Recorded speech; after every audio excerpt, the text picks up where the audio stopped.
Hello there, and thank you so much for tuning in to Town Meeting TV's coverage of Town Meeting Day 2025.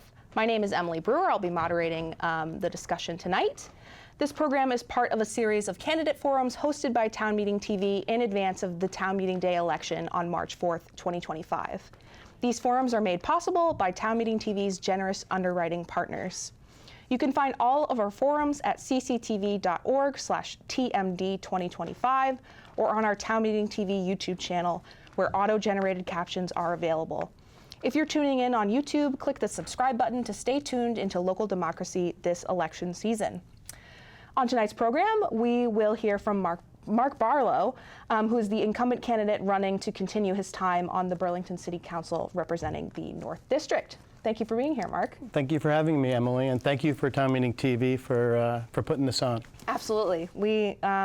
This is our favorite part of the year. So we have prepared a list of questions for you. Like I mentioned before, around 90 seconds for answers, but because it's just a discussion between you and I, it's pretty much neither here nor there. But we do welcome questions from callers in the audience. You can call in at 802-862-3966 for any questions for Mark, and we will prioritize that question. With that being said, we will get started with a opening statement. So Mark, what do you love about Burlington, and why do you want to continue to serve as a city councilor?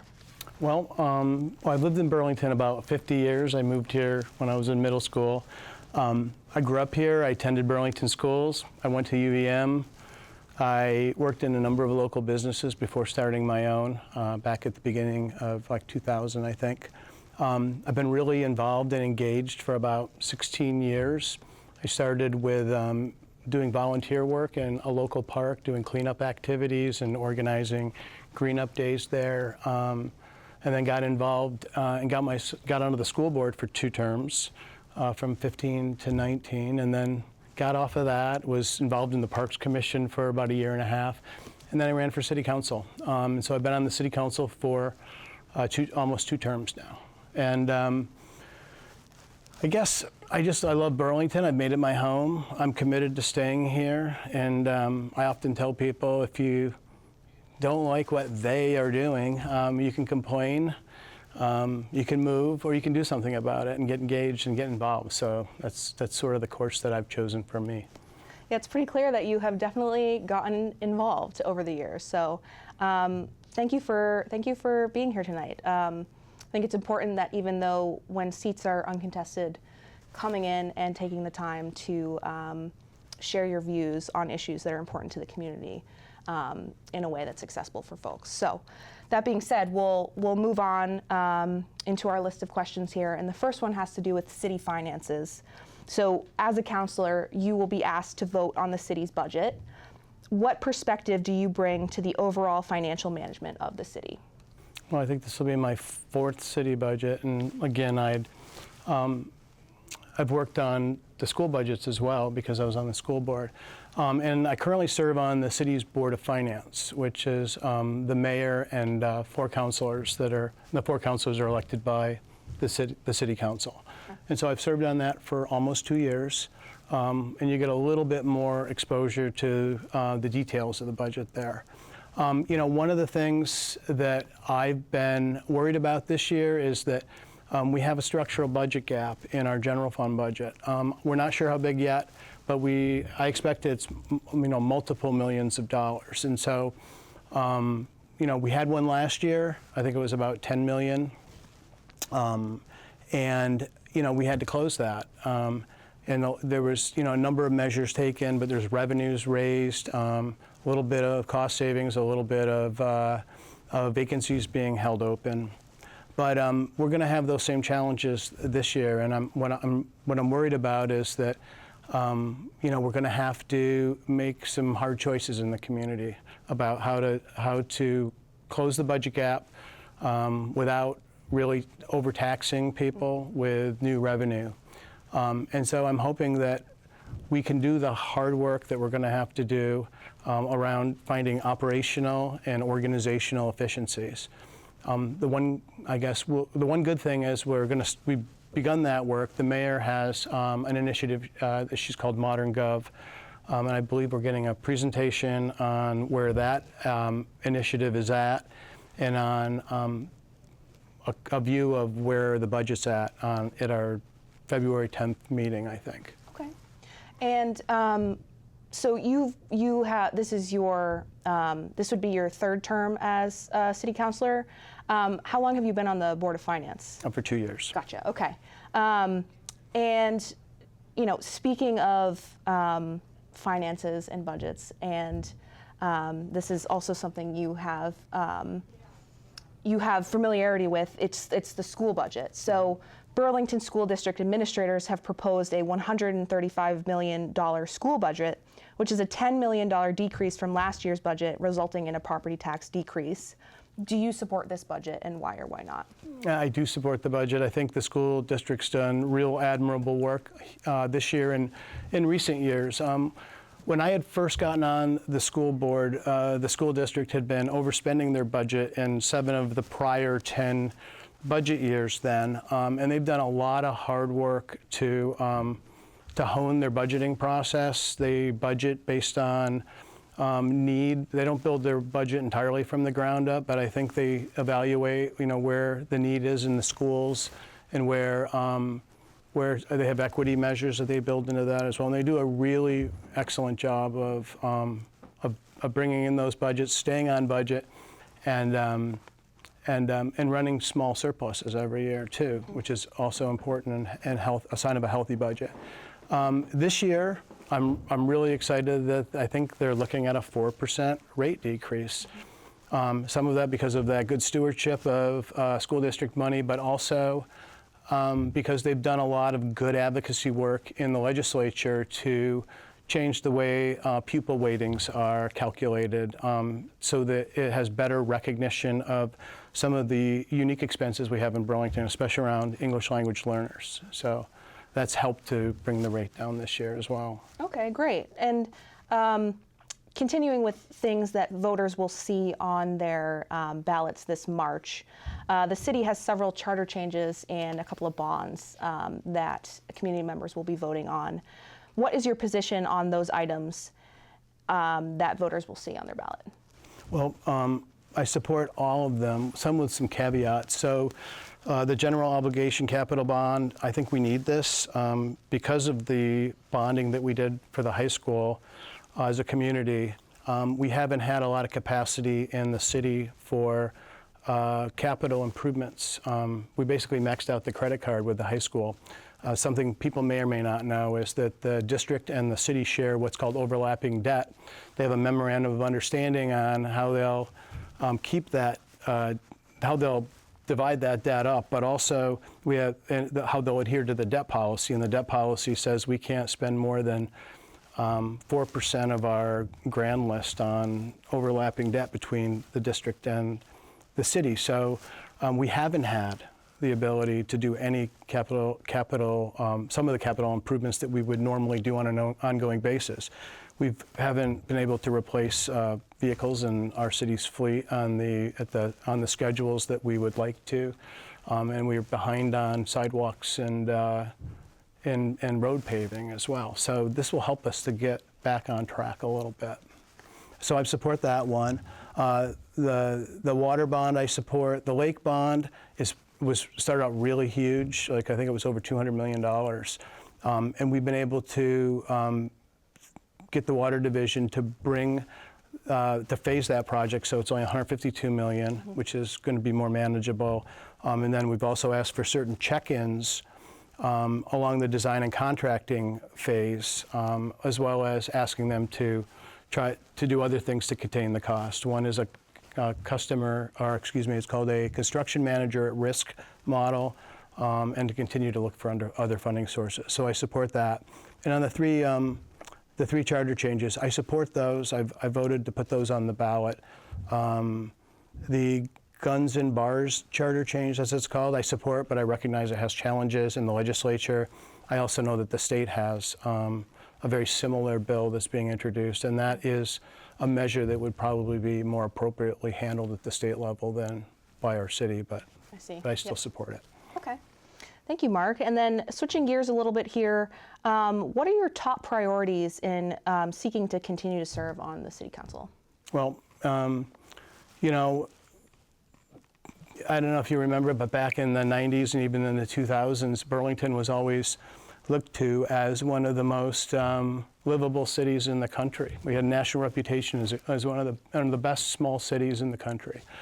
And, you know, we don't have that anymore. We find ourselves often in the national news for the problems that we have. So, you know, my North Star, my guiding sort of overarching priority is to do whatever we need to do in city government to sort of to reclaim that reputation that we had. Sure. You know, we have a lot of problems in the downtown, as everybody knows, and we have increased crime.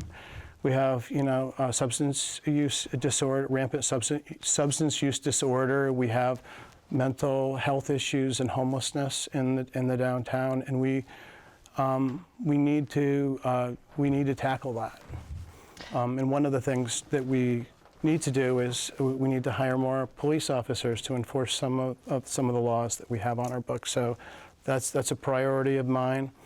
But also, you know, I think we need to address affordability. You know, people that want to move here or want to stay and live here can't afford to. So we need to work on making sure that the tax burdens for those folks, and even the rate burdens if you're a water or electric utility payer, are affordable, and that we build more housing of all kinds. So we should focus on policies that allow those things to happen. Okay, great. And you did mention an increase in crime as well as police, which leads us directly into our next question around policing. So what qualities are you going to look for in a new police chief for the city? And what do you think about eliminating the police hiring cap?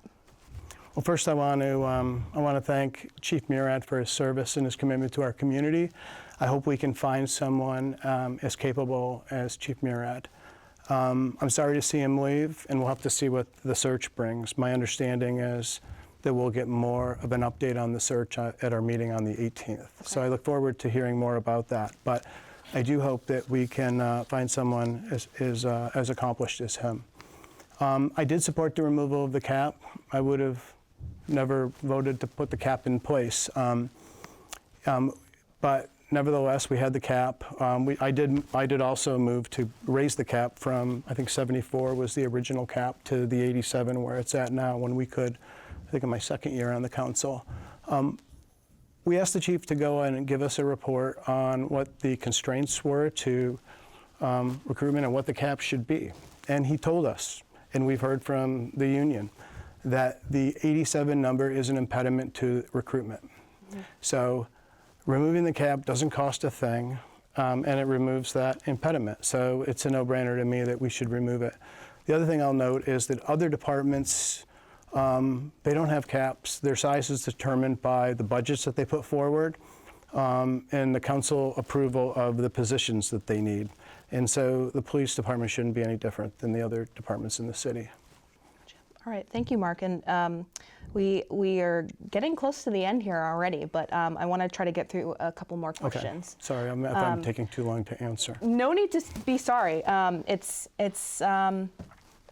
We always have too many questions than what we have time for. But this next one has to do with civil rights. And so given efforts by the new presidential administration to end diversity, equity, and inclusion efforts, eliminate protections for transgender people, and reduce immigration, what do you think is the city's role in continuing to address inequities and counteract discrimination in all forms? Well, I think we should continue our commitments for equity and against discrimination. We should support those who feel threatened by the White House action on immigration. And I agree with the mayor and thanked her for her Friday communication on the ICE activity in the region, I guess. There's still a lot of uncertainty. We don't know how things are going to pan out, but we all need to stick together as a community on this one. Great, thank you. And So this next one has to do with connecting with your constituents. So as a candidate and an elected official, how do you gather input and balance differing perspectives from your constituents? And then as a follow-up to that, how do you communicate with non-English speaking constituents? Well, as a city councilor, I get a lot of email, and I try to reach out to folks who mail me, and I often will ask them to meet in person. And I especially like to talk to the people that don't agree with my positions or the votes that I've taken. So I tend to do that to try to build, you know, a broader sort of perspective on any issue. I said I took an F-35 vote where I was the only person on the council to vote against trying to reopen the basing of the F-35 here. Mm-hmm. I had a constituent reach out to me and express her dissatisfaction with that vote and asked me to contact some of the folks who were in the anti-F-35 movement, which I did. And I actually had a very nice conversation with Roseanne Greco at her house on this. So I tend to like to engage that way, but I also will often hold like office hours or individual meetings at a local bagel shop in my district. So. Right. And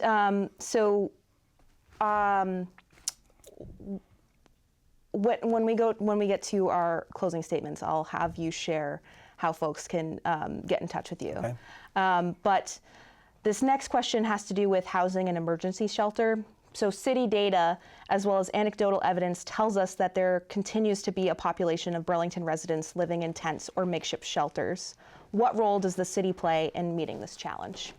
Well, I think the city has stepped up and to meet the challenge. You know, it's a problem that continues to plague us.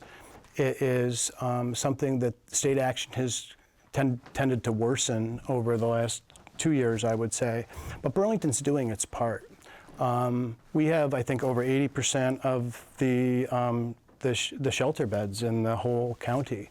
And what I would like to see is other communities stepping up and taking and shouldering part of that burden. And I'm hopeful that the legislature will try to regionalize the response, so it's not just on Burlington to manage this awful crisis that we're in. Sure, absolutely.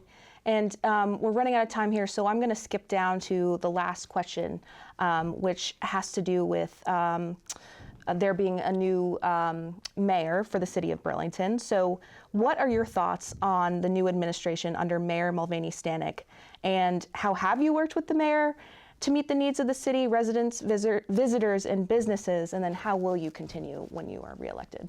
Well, you know, I reached out to the mayor the day after she was elected and told her that I wanted her to be successful. You know, either as the mayor or as a city councilor, everybody's in this work because they love Burlington. And we largely agree on many of the problems. Where we disagree often is on the solutions to those problems. So I'm always working with my progressive colleagues, always working with the administration to find solutions that I think will work. I want the mayor to be successful.